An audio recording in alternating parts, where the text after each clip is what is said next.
January 1965. Two teenage girls set off for a carefree summer day at the beach, laughing, barefoot, and full of plans.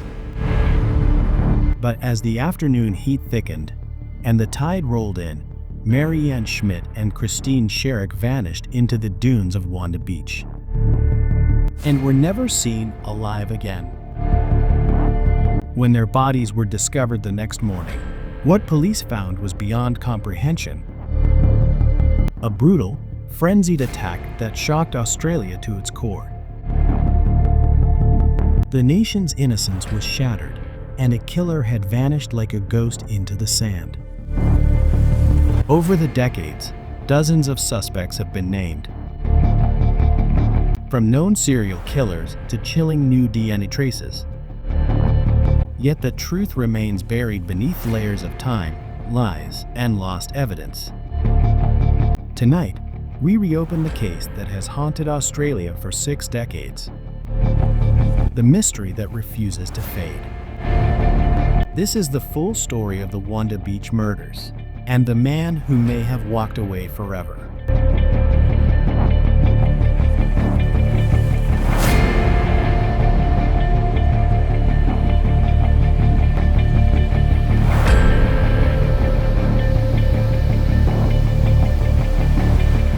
The Wanda Beach Murders. It was the height of the Australian summer, January 1965, when Sydney sweltered under a relentless sun that turned the beaches into golden furnaces.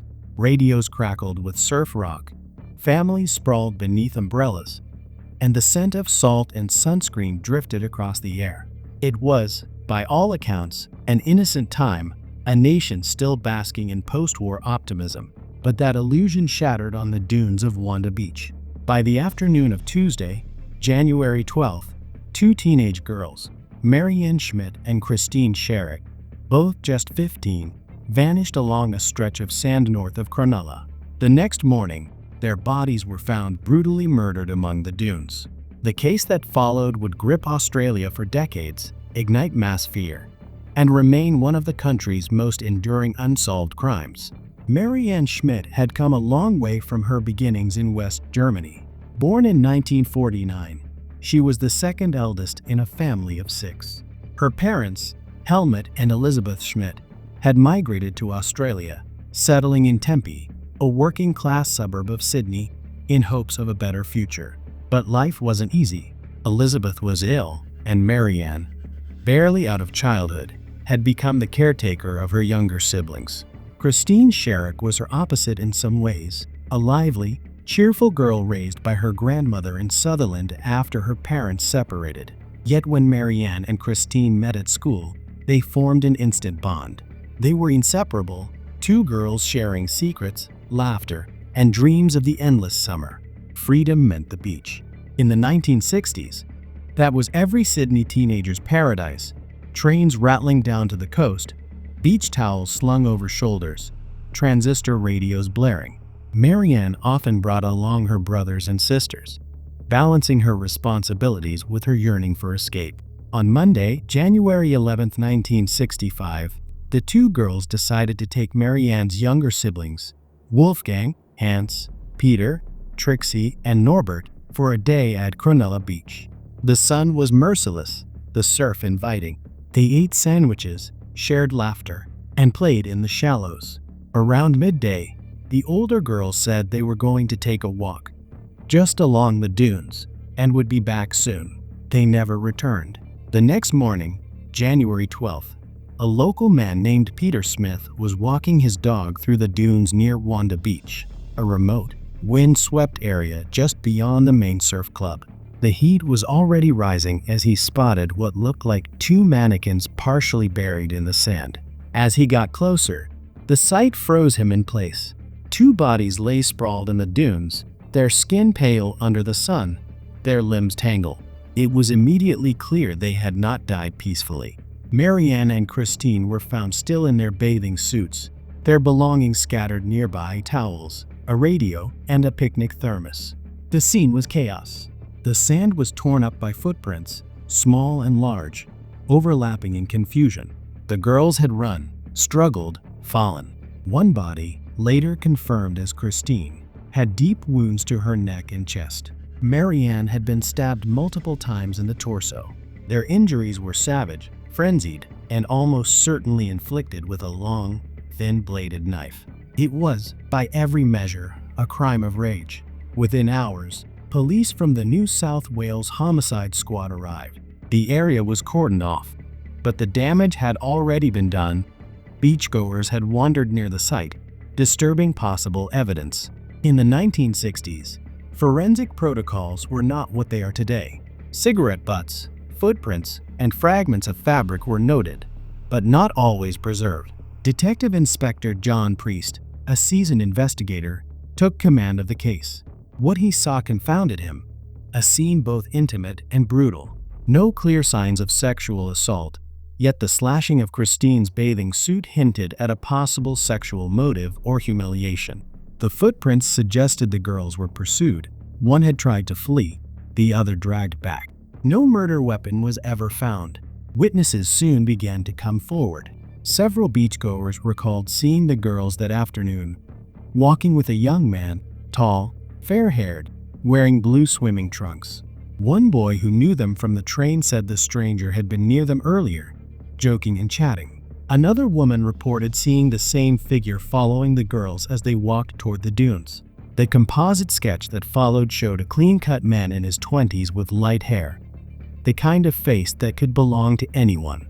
Police canvassed the area, interviewing lifeguards, surfers, fishermen, and local residents. Within weeks, over 7,000 people had been questioned, but the mysterious blonde man was never found. The description haunted the investigation for decades, a phantom of the dunes. By mid-January, the story dominated national headlines. Teenage girls slain in sand dunes blared across newspapers. The details were gruesome, and the public's fascination turned to dread. Sydney's beaches, once symbols of freedom, became places of unease. Parents began warning their daughters never to go out alone. Rumors exploded. Some claimed the killer was a fisherman. Others whispered about a foreign sailor or an escaped mental patient. The more the police denied these rumors, the more they spread. Still, amid the noise, detectives kept working, comparing footprints, tracing knives sold in nearby stores, even checking the sand for tire tracks. Every lead collapsed. The killer had left behind no fingerprints, no weapon, no confession, just violence and mystery. In the months that followed, several men became persons of interest. One was Alan Bassett, a 21-year-old convicted later that year for the murder of Carolyn Orphan, another young woman attacked in Sydney. While in prison, Bassett sent police a disturbing painting titled "Screams of Fear." The artwork seemed to depict two women in dunes and a faint figure holding a knife. Police wondered if it was a taunt, but there was no physical evidence linking him to Wanda Beach. Bassett denied involvement for the rest of his life. Years later, attention turned to Christopher Wilder, an Australian who would later become infamous in the US as the Beauty Queen Killer. Wilder had lived in the same area during the 1960s and was known for harassing young women on beaches. However, no forensic connection was ever established between him and the Wanda case. Another theory focused on a local man seen acting suspiciously near the dunes in the days after the murder. But like so many leads before, it fizzled out. The truth remained buried. As the 1960s gave way to the 1970s, the case went cold. The dunes of Wanda shifted with the wind, slowly erasing the footprints of tragedy. But the memory endured, in the headlines that resurfaced every anniversary, and in the grief of families who never found answers. Hans Schmidt, one of Marianne's brothers who had been on the beach that day, would later recall, "I remember her turning and waving. That was the last time I saw my sister alive." It was a simple memory and a lifetime of pain. The Wanda Beach dunes returned to their tranquil emptiness. Winds erased the crime scene. New generations of families came to the same sands unaware of the blood that had once darkened them. Yet for the detectives who had stood over those two bodies in January 1965, the memory never left. Detective Inspector John Priest retired years later with the case still open, a file as thick as a phone book, filled with false starts, blurred witness statements, and lab reports that led nowhere. The technology of the 1960s simply wasn't ready to catch the man who had committed such a perfect storm of violence and disappearance. By the mid-1970s, the Wanda Beach case had joined the tragic pantheon of Australia's great unsolved mysteries, alongside the Somerton Man and the Beaumont children. Each case carried the same sense of unfinished business, of evil that had outlasted time itself. For the Schmidt and Sharrock families, the pain remained raw. Helmut Schmidt, Marianne's father, struggled with depression. He often returned to the beach, standing by the dunes as if waiting for the tide to wash up an answer. Christine's grandmother, who had raised her, refused to move from her house in Sutherland, keeping the girl's room exactly as she left it. Every year, newspapers revived the story. The same photos of two bright-eyed girls, the same questions that no one could answer. Then, in the 1990s, everything changed. DNA testing began revolutionizing cold case work worldwide. In 1995, the New South Wales Police Cold Case Unit reopened the Wanda Beach file. Forensic scientists combed through the stored evidence, clothing, sand samples, and trace materials kept for decades in sealed containers. To everyone's astonishment, biological material was recovered, believed to be from the killer. It was partial, degraded by time, but enough to generate a genetic profile. This profile, one of Australia's earliest DNA cold case records, became the new center of the investigation. Detectives quietly began cross-checking it against known offenders. At first, there were no matches. Then, in 2000, a potential suspect's DNA was submitted for comparison, and investigators held their breath. It didn't match. Yet this was progress. For the first time, science had entered the dunes where intuition and rumor had failed. The re-examination of the evidence forced police to re-evaluate everyone who had ever been linked to the case. The convicted murderer who sent police that haunting painting in the 1960s remained a figure of fascination.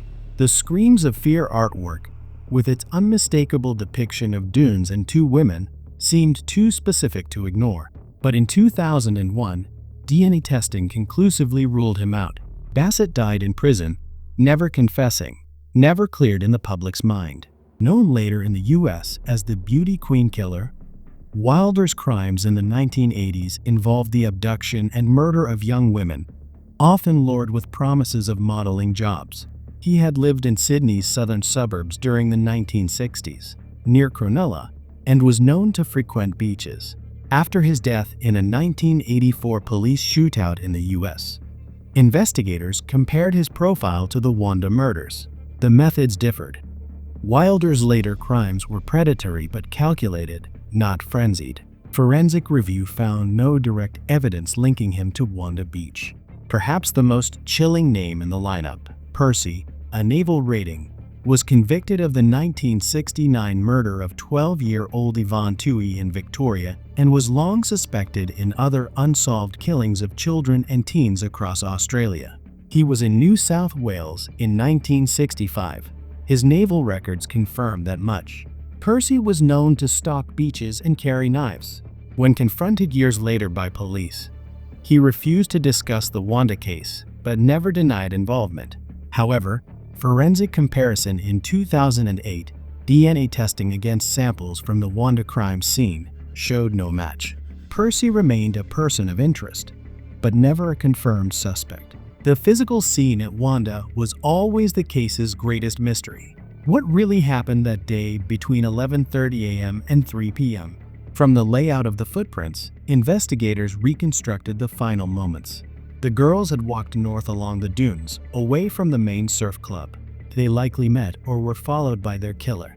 At some point, something went wrong, an argument, perhaps an unwanted advance. Both girls ran. One, believed to be Christine, fell first. Marianne tried to flee but was caught, dragged back, and stabbed multiple times. Both died where they fell. The killer lingered long enough to cover parts of their bodies with sand. Not a full burial, but a hurried concealment. It suggested panic or guilt, not cold detachment. The pathologist determined the weapon was likely a long-bladed knife, possibly a sheath knife, the kind used by fishermen or naval cadets. The killer, then, may have had a maritime connection, someone comfortable with blades, someone local. It was a theory that never left investigators' minds. As decades passed, the case collected hundreds of false confessions. Some were delusional, others attention-seeking. One man claimed to be the killer after seeing a psychic. Another mailed police a sand-filled envelope labeled, "From Wanda." Every time, the DNA said otherwise. Detectives who inherited the file described it as a jigsaw with half the pieces missing. Witnesses from 1965 had died, moved away, or remembered events differently. The blonde man seen near the girls could have been anyone, a friendly stranger, a red herring, or the killer himself. The passage of time had done what the murderer could not, erased clarity. In 2008, a new forensic technique known as low copy number LCN-DNA analysis became available in Australia. It allowed for testing of minuscule samples, even those decades old. The Wanda Beach evidence was retested under this method, producing a stronger, though still incomplete, male DNA profile. Forensic experts declared it one of the oldest unsolved DNA-linked homicides in Australian history. The new results reinvigorated public interest. Documentaries aired, podcasts followed, and detectives appeared on national television appealing for anyone who had seen a blonde man, aged 18 to 25, near Wanda Beach on January 11, 1965. Even so, no match. The killer, if alive, would now be in his 70s or 80s. If dead, he took the truth to his grave. The Wanda Beach murders became more than a mystery. They became a mirror of Australia's lost innocence. The case marked a turning point, the end of an era when children roamed freely and strangers were trusted. Police training changed because of it. So did forensic preservation standards. The tragedy pushed the New South Wales Police to modernize its evidence handling and to create what would later become the Cold Case Review Team. For the Schmidt and Sharrock families, however, legacy meant something quieter: a photograph on a mantelpiece, a grave tended each year, and the same question whispered to the sea: why? In 2015, on the 50th anniversary of the murders, Marianne's surviving brother Hans attended a memorial near the dunes. He stood in the hot wind and said softly to reporters, "I don't want revenge. I just want to know who did this. I just want to know why."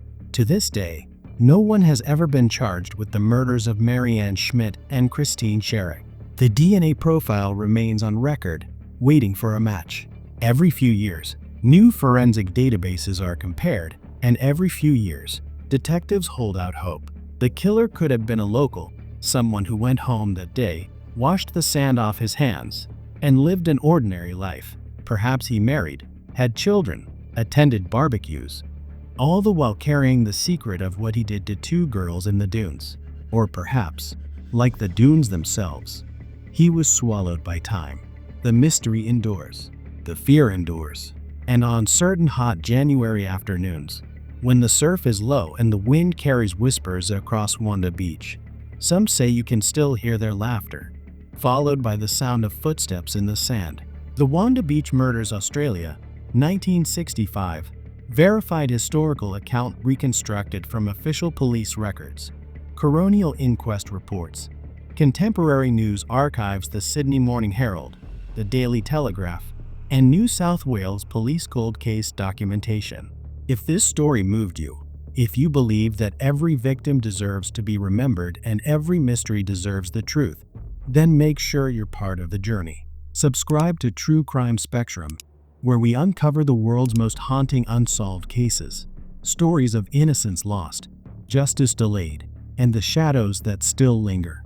Hit the bell so you never miss when we shine light into another dark corner of history, because somewhere out there, the truth is still waiting to be found.